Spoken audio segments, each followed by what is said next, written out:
cremosos, minhas cremosas, muito bom dia para você que está em casa de quarentena. Tudo bem com vocês? Eu espero que sim. Estou aqui Estou aqui para mais uma aula de cultura. E hoje nós vamos falar sobre os hábitos de higiene no Brasil no período colonial. Ai, que lindo! Bom, primeiro a gente precisa saber que a palavra higiene, ela não existia no dicionário até mais ou menos os meados do século XIX.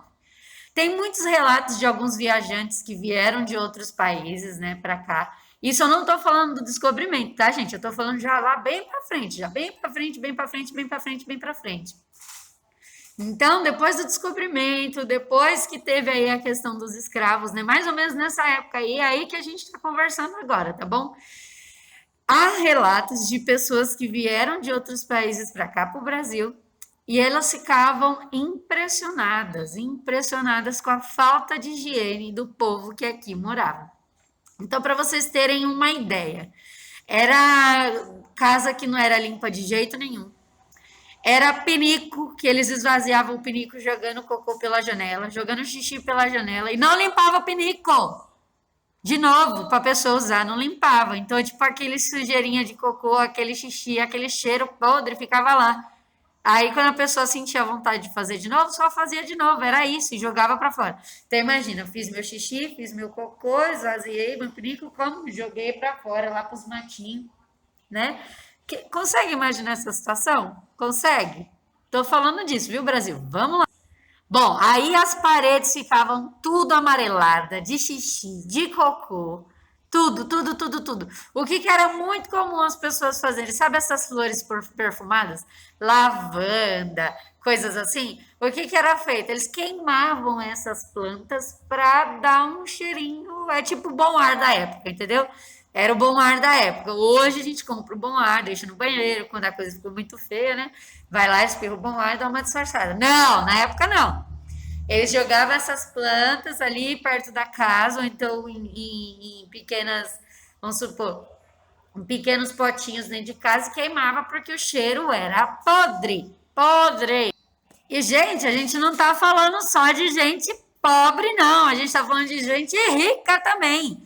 A casa dos donos de fazenda, essas coisas assim, também era a mesma coisa, gente. Então não tinha quem fugisse da porquice. Não tinha quem fugisse da sujeira. E sabe como é que eles faziam para jogar o xixi fora do pinico, o cocô fora do pinico? Eles gritavam pela janela assim, ó. Água vai! Aí jogava, só que não era água, né? Se depender, até podia gritar, pedra vai! Se a água era xixi, o que podia ser a pedra? Essas pessoas que elas vinham de outros países para cá para o Brasil, elas costumavam reclamar muito mais do que o cheiro de xixi, o cheiro de cocô, o cheiro disso, daquilo. Era da forma como os brasileiros comiam. Então, por exemplo, imagine vocês, agora vamos tentar entender um pouquinho. Imaginem vocês que enquanto aqui, em 1500, nós tínhamos os índios que viviam nus, né? Que comiam com as mãos, que caçavam, que comiam todos na mesma sentados ali, né? Não vou dizer mesa, mas vou dizer assim, comiam em comunhão. Todo mundo comendo tudo, todo mundo cuidando de todo mundo ao mesmo tempo. Enquanto a gente estava nessa situação aqui, que ninguém tinha malícia em olhar uma mulher nua, uma mulher em olhar um homem nu. Não, era tipo tudo muito respeitoso, muito familiar. Na Europa, né, no continente europeu, as pessoas já estavam vivendo uma outra fase, eles estavam vivendo o renascimento, né? Então, enquanto aqui os nossos índios eles acreditavam no Deus Sol, na deusa Lua, na deusa Mar, na mãe terra, na mãe natureza. Era essa forma. Pausa para moto. Agora vamos continuar. Era essa a forma de pensamento, né, das pessoas que viviam aqui, dos índios aqui, né? Então, não havia um Deus, haviam vários deuses, o universo todo era uma coleção de coisas cuidando de tudo, de todo mundo ao mesmo tempo, e se ofertava frutos à terra, e a terra devolvia esses frutos em forma de alimento. Era esse o pensamento. Do outro lado, ali no continente europeu, as pessoas já estavam questionando, né? Essa coisa de Deus sobre todas as coisas, lá eles já estavam questionando o homem no centro do universo.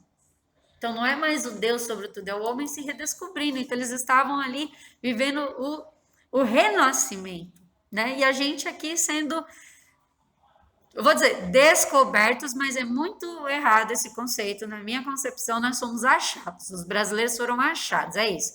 Porque não chegaram os portugueses aqui no Brasil e simplesmente, descobri o Brasil. Não, você chegou na nossa terra, então peraí. Só que a gente não tinha essa moral, né? Os índios não tinham essa. É óbvio, tentaram guerrear, tentaram isso e aquilo. Mas, como nós somos colonizados por eles, a gente costuma ver os. Aliás, nós aprendemos a ver na escola os portugueses como os salvadores, né? Foi graças a eles, foi graças a eles, mas não foi graças a eles, né? Eu acredito que eu não sei se as professoras de vocês falaram para vocês na escola, mas, por exemplo, o fato dos portugueses virem foram um acaso, porque toda a América do Sul foi colonizada por espanhóis. Nós somos o único país aqui da América do Sul que fala português. Se você vê a Argentina, que é a nossa fronteira, fala espanhol. Se você vê Bolívia, que é a nossa fronteira, também fala espanhol. Só a gente fala português. Tanto que quando você viaja para fora do Brasil, e você fala, as pessoas vêm até você achando que você vai saber entender e responder as coisas em espanhol, porque eles acreditam que a gente fala espanhol. Mas enfim, esse daí é outro assunto para outro vídeo. Vamos continuar aqui. Tem um relato, gente, eu já mostrei para vocês, né? Tá bom? Nada tá saindo da minha cabeça. Tô seguindo conhecimento aqui. Tem um relato de um viajante inglês que ele diz o seguinte sobre os hábitos das pessoas do Brasil ao comer à mesa. Eles que foram ensinados desde pequenininhos lá a comer usando talheres e a gente aqui comendo com a mão, que foi o que era a nossa raiz, tá bom? Então bora lá. Ele reclama do seguinte: os maus hábitos à mesa eram visíveis. Os brasileiros ou as pessoas que moram no Brasil comem com muita avidez, ou seja, desse jeito.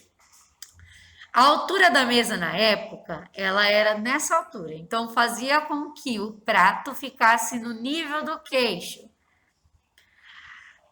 Aí o que acontecia? Os brasileiros ficavam assim, colocavam a mão assim e comiam assim, entendeu? Não era assim a mão para baixo, igual a gente tem hoje, era aqui assim. Então, para ele, isso era horrível. Horrível. A comida que caía da boca, vamos supor, você está comendo, cai um farelinho, ela se misturava em tudo que é resto de comida que estava ali. Então, não sabia se dizer o que era comida boa para comer, o que era resto daquilo que caiu da tua boca. Para ele, isso foi a coisa mais impactante, ver como as pessoas no Brasil comiam. Mas é óbvio, porque nós estávamos vindo de um processo que era outro, era essa nossa natureza, comer com as mãos. E a gente estava indo para um outro processo, que foi colocar uma mesa na nossa frente. O que se esperava de uma pessoa nisso, né? Hoje nós educamos as nossas crianças dessa forma. A gente coloca a nossa criança naquele. Como que é o nome daquilo, gente? Vocês entenderam? Daquele negocinho, põe ela no cadeirão, e aí tem um aparadorzinho assim, que é como se fosse uma mesinha, e ela vai aprendendo a comer daquela forma. Mas imaginem as crianças, né, os descendentes dos índios, que comiam no chão, gente. Isso era natural. Então, por que esse cara inglês ele tá reclamando? Porque não é parte da cultura dele. É a mesma coisa a gente, por exemplo, ir para a China e comer sentado no chão. Vai ser diferente para a gente? Claro que vai, porque não é parte da nossa cultura, porque nós fomos colonizados por espanhóis, ou por portugueses, e na nossa cultura agora isso é parte nossa. Deu para entender? Parece confuso, mas não é não. Bom, mas acredite você, se você quiser ou não, o que incomodava muito era só essa questão de comer à mesa e o mau odor perto das casas por conta do xixi e do cocô que eles jangavam pela janela. Mas o povo brasileiro sempre foi o povo que tomou mais banho na história. Então há muitos relatos de pessoas que vieram aqui, viram muitas pessoas tomando banho em rios, como foi aprendido com os índios, né? Só depois disso começou a ser levada as bacias, né? Os baldes. Eu estou dizendo bacia, balde, mas na época eles chamavam de outros nomes, com água para dentro das casas, aí a água passava pelo processo de ferver, de esquentar, e aí sim os donos das casas tomavam banho nessa água. Mas quem não tinha essa possibilidade tomava banho no rio. Em muitas comunidades no Nordeste, em comunidades ribeirinhas, até hoje é feito isso, né? A minha mãe, ela nasceu numa cidade em que tinha água dentro de casa, mas a galera na geral, meu, era no rio lá da cidade que ficava atrás da casa da minha avó. Então, quando juntam os meus tios para conversar, eles vão falar disso, tomar banho de rio. Eu tenho certeza que muitos dos pais ou os avós de vocês têm essas histórias, porque era comum mesmo, as pessoas tomavam banho no rio.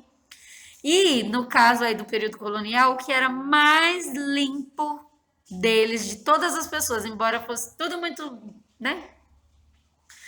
A parte do corpo que era mais limpa eram os pés. Por quê? Porque nessas épocas era muito comum nem todo mundo ter calçado, né? Então havia uma grande quantidade de pessoas que tinham bicho de pé, que é um bichinho que fica andando dentro do pé da gente. É como se fosse um parasita. E nesse caso as pessoas limpavam bastante, bastante, bastante, e os pés eram limpos. Então, pés, rosto, mãos e braços limpos. O resto, como já foi dito em outros vídeos, né? A higiene, no caso dos genitais, não era 100%, né? Principalmente porque tinha muitos outros detalhes, né? Absorventes não existiam, e não pensem vocês que as mulheres menstruam só agora, as mulheres sempre menstruaram em todas as épocas dessa humanidade, na era das cavernas e tudo mais, as mulheres sempre menstruaram. Hoje nós temos acesso ao absorvente, e há muitos países onde o absorvente é proibido, né? Muitos lugares no mundo onde o absorvente é ainda proibido ou ele é um tabu. Então imaginem vocês as dificuldades de ser mulher hoje e de ser mulher antes. Nós estamos sofrendo evoluções, inclusive na nossa higiene. Olha só que loucura isso. Além dos bichos de pés, também era muito comum no século XIX doenças de pele como sarna, pereba e outros tipos. Diziam que as pessoas evitavam ficar perto umas das outras por conta de sarna. Então, quando uma pessoa tinha sarna, eles deixavam essa pessoa junto com os cachorros. Apesar da água ser difícil, ela era carregada pelos escravos. Então, os escravos pegavam água na beira do rio e traziam para as casas. É óbvio que os escravos não tinham acesso a essa água depois, né? Somente os senhorios. Então, era muito comum que os escravos tomassem banho no rio, mas nem sempre, porque o regime de escravidão sempre foi muito cruel. Uma outra praga que era muito grande era o piolho. Só que para as pessoas catar piolho era tipo um passatempo. Então imagina, não tinha celular, não tinha televisão, não tinha internet, né? Nem sempre tinha um vizinho por perto para a gente ficar falando da vida do vizinho. Então o que que a gente vai fazer? Alguém tá com piolho, sentava todo mundo em volta da cabeça dessa pessoa e vamos lá ficar o dia inteiro tirando piolho, tirando piolho, tirando piolho e conversando. E as pessoas passavam a tarde fazendo isso, conversando na frente das portas umas das outras e tirando piolho. Era muito comum. E, gente, eu vou falar para vocês, não é só no Brasil, mas era muito comum, já que não tinha um lugar específico para fazer as necessidades. Então, se a gente começou esse vídeo falando das pessoas que jogavam o xixi e o cocô pela janela, imaginem as pessoas que não tinham pinico. Eu não vou ficar segurando meu xixi, eu não vou ficar segurando meu cocô. Nem sempre tem uma moita por aí para eu me esconder. Então, o que que acontecia? Muitas pessoas faziam no meio da rua. Isto ainda existe. Então, em vários lugares do mundo, e principalmente onde são comunidades precárias e principalmente onde pessoas que são usuárias de droga convivem. né? É muito triste esse tipo de situação, mas na época ela era normalizada. Então não tinha a menor dificuldade. Tô com vontade de fazer cocô, peraí. Abaixei no meio da rua, tá todo mundo passando, você tá ali comprando pão, o outro tá não sei o quê, eu vou abaixar a calça e vou fazer cocô. Pronto, simples assim. Estes são pequenos relatos do Brasil colonial, né? Se a gente procurar mais relatos sobre esse na humanidade, a gente vai achar coisas que vão deixar a gente horrorizado. E é por isso que a gente consegue entender a nossa evolução com relação à higiene. É por isso que nós conseguimos entender a nossa evolução com relação aos cuidados básicos de saúde, ao saneamento básico, porque a gente consegue enxergar de onde a gente veio, como a gente está hoje, né? E é por isso que a gente pede para que vocês tomem cuidado e tomem conscientização, porque se a gente está numa idade tão evoluída, imagine quanto de doenças que essas pessoas tiveram por não ter essa evolução que nós temos hoje. E nós somos muito privilegiados por viver num mundo como esse. E mesmo com o Brasil tendo todas essas falhas que a gente tem, falhas políticas, falhas de ideologias, falhas disso, disso, daquilo, nossas necessidades humanas, né, com relações básicas, assim, com relação à higiene, ainda nos fazem bastante evoluídos, né? Então, se fica um recado para você aí desse vídeo, eu acredito que é esse. Essa é a nossa história. Nós somos brasileiros. Nós somos descendentes desse tipo de história. Então, não há o que se envergonhar. É só não fazer feio de novo. Tá bom? Gente, eu acho que é isso. Acredito que se vocês gostarem, vocês vão comentar, tá bom? Curte aí, compartilha, faz o que for possível aí para ajudar a gente, tá bom? Um beijo da loira. Uou!